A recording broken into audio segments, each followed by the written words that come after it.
So I grew up in the Midwest, and it was very, very country out there at the time. When I was a kid, I really loved being outside. I'd spend a lot of time in the forest behind our house, hanging out in trees and playing with animals. I loved the outdoors. My family wasn't Catholic. My parents had been Catholic but left the church in their adulthood. I was baptized Lutheran when I was 4, and since my family didn't really raise me with a strong faith in anything, we were kind of generic Christians, the place that I encountered God was in the beauty of creation. I realized, even as a young child, there must be something greater that created all of this, and I didn't really know what to call that except God, but I wasn't even sure who God was at that point. So later on in my life, I ended up going to Catholic school for 7th and 8th grade. When I went to my first Mass, I didn't know anything about the Catholic faith except what I'd seen on Sister Act. We went to the first Mass, and I had this profound experience of the consecration, where it was almost like time stopped.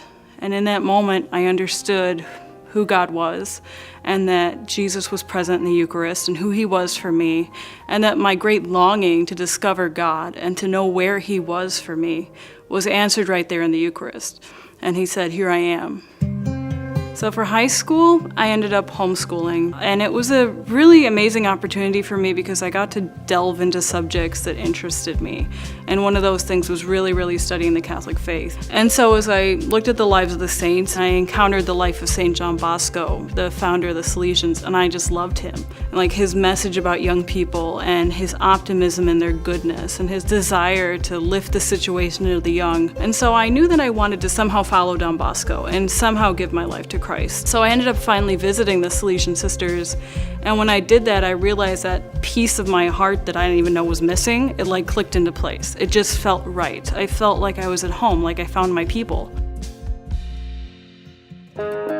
When you look at our culture, it gives our young women the message that your value is your physical appearance. And how many followers do you have on Instagram? How many people are looking at your Snapchats? And that's a very hopeless kind of message. And so for me, as a Salesian sister, as an educator, I really feel this deep call to teach our young women that their value doesn't come from something external. It comes from here, from who they are. That God first loved them when he created them, and that's a love that's never taken away. Young people have an amazing detector that they're able to tell if anybody's even a little bit fake. And they see that if, this relationship with Christ that you have is real, it transforms you, and they want that. They want to know, what is that thing that is making you different from other people? And they look at all this, and they're just amazed because we're happy, and we're peaceful, and our life has joy. And when they see that, they want to know more about it. And then, when they're drawn to that, you can begin teaching them, well, this is how you pray. Let's begin praying. Let's begin exploring who God is to you. How do you envision him?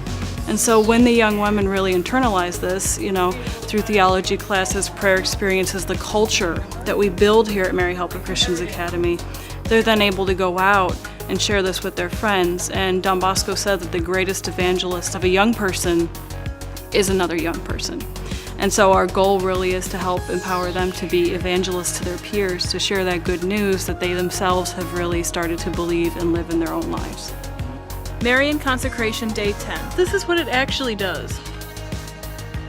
I just feel like he's taking this desire for evangelization that I do on social media and that I do on the radio and that I do in person with the students, and he's just putting it to bigger audiences because there's something he wants the world to see.